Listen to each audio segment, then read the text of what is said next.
17 करोड़ मुसलमान आज गम और गुस्से में हैं। गांधी अंबेडकर के देश को मैंने हिंदू राष्ट्र बना दिया। मैं उम्मीद करता हूं आप उस पर कायम है नहीं है। आप 500 साल की बात करते, मैं आपसे कहता हूं भाई 500 साल पे मत जाइए, हम पाकिस्तान से हार गए। ये आपकी फॉरेन पॉलिसी है।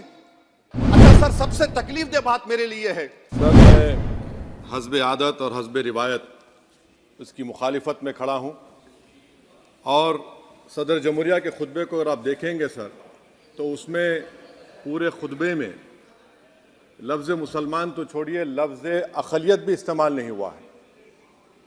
और मैं बड़ी ज़िम्मेदारी के साथ आपके सामने अर्ज़ कर रहा हूँ कि भारत में 14% मुसलमान जो आबादी के लिहाज से 17 करोड़ आते हैं, वो आज पिछले 10 साल में नरेंद्र मोदी की सरकार में अपने आप को एक गैर यकीनी कैफियत में पाते हैं। अपने सोचते हैं कि हमारी शनाख्त को ख़तरा है, हमारे वजूद को ख़तरा है।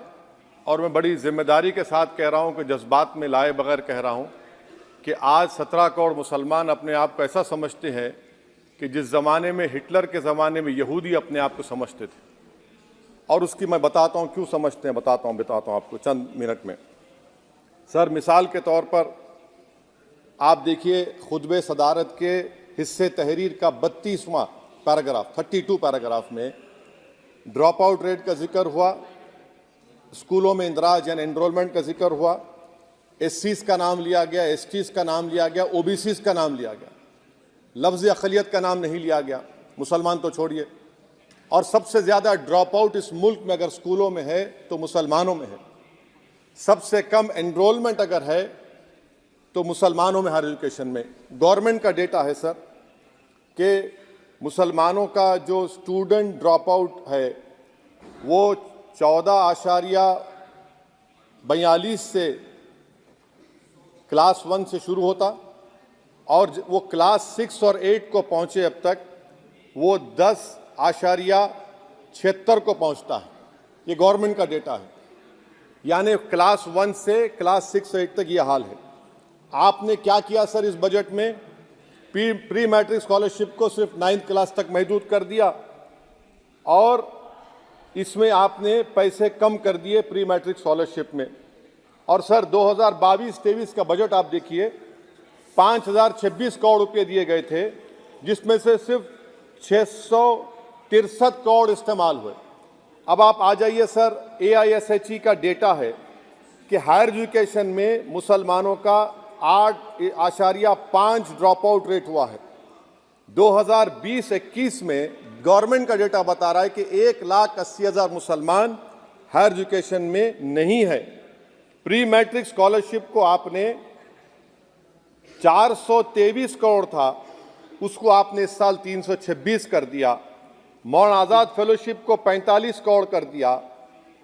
MCM जो 44 करोड़ था 33 करोड़ कर दिया। बताइए, जो सबसे ज़्यादा जिसका कम्युनिटी का ड्रॉप आउट रेट है और जो हायर एजुकेशन नहीं, उससे आप ये बर्ताव करते हैं। सर, दूसरी बात यह है कि हम ये देख रहे हैं कि 10 साल में इस सरकार में कोई हद नहीं छोड़ी है गलत हुक्मरानी की, नफरतों को भड़काने की, कोई हद नहीं छोड़ी गलत फहमियों को फैलाने की, और कोई हद नहीं छोड़ी इस मुल्क के अवाम नास को तर्क करने की। इस 10 साल में हमने क्या देखा सर? जमहूरियत हमारे वतन अजीज़ की को बचाना बहुत ज़रूरी है। ये गरीबों के लिए और कमज़ोरों की एक बहुत बड़ी ताकत है। मगर 10 साल में, 9.5 साल में क्या हुआ? सिर्फ एक शख्स को मजबूत कर दिया गया, एक मजहब को मजबूत कर दिया गया, एक आइडियोलॉजी, एक नज़रिए को मजबूत कर दिया गया, एक शनाख्त को सब शनाख्त के आगे दूसरी शनाख्तों को मिटाने की कोशिश की गई, एक ज़बान को मजबूत कर दिया गया। तो हमारी जमहूरियत तो खोखली हो चुकी है। और सर, कोई भी हुकूमत और पार्टी सिर्फ जबर और इस्तेसाल पर कायम नहीं रह सकती है सर। दूसरा पॉइंट सर जो मैं आपके सामने अर्ज करना चाह रहा हूं, CAA के कानून के ताल्लुक से मरकजी एक वजीर ने अखबार में बयान दिया कि हम 8 दिन में करने वाले हैं। आप 8 दिन में करेंगे, 8 दिन में एहतजाज शुरू होगा मुल्क के कोने कोने में। आप CAA को मजहब से ख़त्म कर दीजिए, मजहब से जोड़ेंगे तो आपका इरादा बुरा है। आप भारत की अक़लियतों को, भारत के मुसलमानों को, दलितों को आप परेशान करने का आपका इरादा है। सर, दूसरी बात यह है कि CAA के खिलाफ क्यों हम हैं? क्योंकि सीमांचल के मुसलमान को आप बांग्लादेशी कहते हैं। कोई मिनिस्टर मुझे कहता है कि घुसपैठी है, रोहिंग्या है। तो CAA को मजहब से जोड़ना गलत था, उसको निकालिए। मगर हमारे देश के प्रधानमंत्री सर, वतन अजीज के वजीर आजम, मैं बड़ी जिम्मेदारी के साथ कह रहा हूं कि मैं अपने बचपने में जब हिस्ट्री पढ़ता था तो मैंने एक स्टैचू की फोटो देखी थी, प्रीस्ट किंग ऑफ मोहनजोदारो। ऐसा लगता है कि वैसा ही लग रहा है कि प्रधानमंत्री नहीं है बल्कि पुजारी सम्राट बन चुके हैं वो। और मैं क्यों कह रहा हूं कि हमारे सदर जमहूरिया ने कहा था कि 22 जनवरी एक तारीखी दिन है, बिल्कुल तारीखी दिन है। 22 जनवरी की बुनियाद 6 दिसंबर 92 को रखी गई। 22 जनवरी की बुनियाद 86 में ताले खोलकर रखी गई। 22 जनवरी की बुनियाद जीबी पंत ने रखी थी, इसीलिए तारीखी दिन है। और तारीखी दिन इसलिए भी है कि सर, इसी ऐवान में 16 दिसंबर 1992 को हमने एक रेजोल्यूशन पास किया था। आप बताइए कि आज इस मुल्क में चाहे कोई सेकुलर पार्टी का हो या जो भी हो, वाले सब सेकुलर है, बुरा मैं हूं, किसी में हिम्मत नहीं है कि 6 दिसंबर की बात की जाए। और वो तारीखी दिन इसलिए भी है सर, इंसाफ करने वालों में एक NCLT के चेयरमैन, एक गवर्नर और एक नामजद-शुदा रुकने पार्लियामेंट बैठे हुए थे। अब आप बताइए मेरे पास बचा क्या है? बचा यह है कि आर्टिकल 32 बचा है, जिसको बाबा साहब अम्बेडकर ने दिया। आज मुल्क के 17 करोड़ मुसलमान भारत के वजीर आजम पर एतमाद भरोसा नहीं करते, बिल्कुल नहीं करते, बता रहा हूं, खुल के कह रहा हूं। अगर आप आर्टिकल 32 का ड्यू प्रोसेस ही खत्म कर देंगे तो फिर मेरे पास क्या बचेगा सर? क्या बचेगा? मैं तो यहां खड़े होकर वो सुप्रीम कोर्ट के मायानाज बेबाक वकील दुष्यंत दवे की तरह तो नहीं कह सकता। मुझे आज भी रूल ऑफ लॉ में भरोसा है, मुझे आज भी कानून पर, संविधान पर भरोसा है, मगर ड्यू प्रोसेस तो फॉलो होना चाहिए। ड्यू प्रोसेस फॉलो नहीं हो रहा। एक तारीखी दिन 22 जनवरी था, एक तारीखी दिन 31 जनवरी था। सर, रात के अंधेरे में अपील किए बगैर आप आरे लेकर रास्ता खोल देते हैं। क्या पैगाम दे रहे हैं सर? 600 साल की मेहरौली की मस्जिद को बगैर को नोटिस दिए आपने डिमोलिश कर दिया। मैं जिम्मेदारी के साथ कह रहा हूं कि भारत के प्रधानमंत्री और उनकी सरकार भारत के मुसलमानों से उनकी शनाख्त को छीनना चाहते हैं। ख्वाजा अजमेरी के आस्थाने पर चादर बिछाइए, मगर आप जो चादर मुझसे छीनना चाह रहे हैं, मेरी मस्जिद है, आप हर मस्जिद को छीनना चाहते हैं। आप बताइए 17 करोड़ मुसलमानों को क्या पैगाम दे रहे हैं आप कि आप हर मस्जिद को छीन लेंगे मुझसे? फिर मेरा वजूद किस माने रखता है? मेरा शनाख्त क्या माने रखता है? रूल ऑफ लॉ क्या माने? अच्छा, 1991 के प्लेसेस ऑफ वर्शिप एक्ट पर क्यों नहीं बोलते आप लोग? आप उस पर कायम है ही नहीं है। आप 500 साल की बात करते। मैं आपसे कहता हूं भाई, 500 साल पे मत जाइए, बौद्ध पे जाइए, जैनिज्म पे जाइए, शैविज्म पे जाइए, कहां रुकेंगे? अरे, इस देश को आजादी मिली 47 में, संविधान मिला हमको बाबा साहब अम्बेडकर का, बराबरी का। उससे पहले तो राजा रजवाड़े थे, जमहूरियत नहीं थी, लोकतंत्र नहीं था, मगर आप उसको उस बारे में लेके जाते। अरे 500 साल आगे क्या होगा बताइए? आप किसी एक सिविलाइजेशन, सर अंग्रेजी में किसी ने कहा था, civilisation can not be rewritten by hatred, history can not be corrected by demolition. आप ये नहीं कर सकते। और मैं उम्मीद करता हूं कि जब मौर्रिख तारीख लिखेगा, नरेंद्र मोदी इस मुल्क में तारीख लिखना चाहते हैं। क्या तारीख लिखना चाहते हैं? कि मैंने इस देश को, गांधी अंबेडकर के देश को मैंने हिंदू राष्ट्र बना दिया। मैं उम्मीद करता हूं कि हमारे भारत के हमारे हिंदू भाई देश के प्रधानमंत्री की सोच को नाकाम करेंगे। उन पर है, अब देखते हैं क्या होता है। सर, नेबरहुड फर्स्ट की पॉलिसी है। नेबरहुड फर्स्ट क्या हो रहा है सर?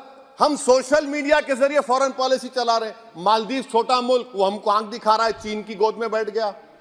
हमारे लद्दाख में हमारे जो लोग जानवर को लेकर घास चराए जाते, वहां पर चीन की आर्मी आके रोक रही। बताइए, बांग्लादेश चीन की गोद में बैठा हुआ है। आप गैलेंट्री अवार्ड दे रहे हैं, क्यों दे रहे हैं? कि चीन बैठा हुआ है। तो आपका बफर जोन गया कहां भाई साहब? आपका बफर जोन तो कहां गया नहीं मालूम, गायब हो गया बफर जोन। और दूसरी बात सर, आप ये भी देख लीजिए कि यहां पर मैं आपको इंपॉर्टेंट पॉइंट ये बताना चाह रहा हूं सर। ये हम बोलते हैं India middle east economic corridor, कितना पैसा है बताइए? वो नहीं बताया जाता। अच्छा सर, सबसे तकलीफ दे बात मेरे लिए है कि भारत ने यूनेस्को का इलेक्शन पाकिस्तान से हार गया। हम पाकिस्तान से हार गए, ये आपकी फॉरेन पॉलिसी है। यूनेस्को के इलेक्शन हम पाकिस्तान से हार गए। अच्छा, मामला इजराइल का फलस्तीन का, गाजा का आया। अक्टूबर में 10,000 लोग मर गए, हमने यूएन में सीज फायर की तायीद नहीं की। दिसंबर आया, 20,000 मर गए, तो हमने तायीद कर दी। क्यों तायीद की? क्योंकि ग्लोबल साउथ को हमको फॉलो करना पड़ रहा है। भारत ग्लोबल साउथ को फॉलो कर रहे, मेरे लिए तकलीफदेह बात है। यह आपकी नाकामी का बहुत बड़ा सबूत है। इसीलिए हम बता रहे हैं कि यह सरकार की बहुत से नाकाम। अलीगढ़ मुस्लिम यूनिवर्सिटी, आखिरी पॉइंट, अलीगढ़ मुस्लिम यूनिवर्सिटी। सर, आप उत्तर प्रदेश से आते हैं। सर, 81 में एक्ट पास हुआ। हमारा लॉ ऑफिसर कोर्ट में कहता है कि मैं पार्लियामेंट के एक्ट को नहीं मानता। कैसे नहीं मानते सर? क्या नरेंद्र मोदी ने पार्लियामेंट को नॉमिनेट किया या पार्लियामेंट ने नरेंद्र मोदी को प्रधानमंत्री बनाया? बताइए। 81 के एक्ट को नहीं मानते। सर, 2 ही तो सेंट्रल यूनिवर्सिटी है मुसलमानों के। 1,80,000 आप ही के सरकार के दौर में मुसलमान हायर एजुकेशन निकल गए। आप अलीगढ़ मुस्लिम से छीनना चाह रहे हैं।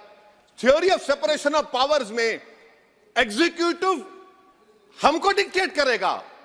मेरी आवाज तो पार्लियामेंट है, अब मेरी आवाज के खिलाफ एग्जीक्यूटिव सुप्रीम कोर्ट में बोलता है। अलीगढ़ मुस्लिम यूनिवर्सिटी से इतनी नफरत क्यों है आपको? वहां पर तो हिंदू भाई भी पढ़ते हैं। सर, ये अलीगढ़ मुस्लिम यूनिवर्सिटी का मामला है सर। तो मैं आपसे इस बात पर, इस शेर पर अपनी बात को खत्म कर रहा हूं सर। आप भी उर्दू दां हैं जी। मसीहाओं को जब भी आवाज दी है, अहमद फराज का शेर है जी जी, मसीहाओं को जब भी आवाज दी है, पलट कर आगे हर बार कातिल। मसीहाओं को जब भी आवाज दी है, पलट कर आगे हर बार कातिल। वहां क्या दाद खाही क्या गवाही, वहां क्या दाद खाही क्या गवाही, जहां हो मुंसिफों के यार कातिल। सर, मैं फिर से हुकूमत से मुतालबा करता हूं कि अल्पसंख्यक समाज के बजट के स्कॉलरशिप को आप डिमांड ड्रिवन करिए। भारत के प्रधानमंत्री, प्रधान सेवक रहिए। आप कोई प्रीस किंग मत बन जाइए। आप जीतेंगे, कौन जीतेंगे देश तय करेगा। मगर याद रखिए, 17 करोड़ मुसलमान आज गम और गुस्से में हैं और इस बात को महसूस कर रहे हैं, इस बात को महसूस कर रहे हैं कि प्रधानमंत्री को हम नोट नहीं दिए मगर हमारा प्रधानमंत्री है। आखिर ये प्रधानमंत्री 17 करोड़ मुसलमानों की उनकी शनाख्त को कैसे मिटा रहे हैं, कैसे उनको आप मार्जिनलाइज कर रहे हैं। इसीलिए सर, मैं उम्मीद करता हूं कि हमारे सेकुलरिज्म जो है, वो मैं पॉलिटिकल सेकुलरिज्म कभी नहीं माना।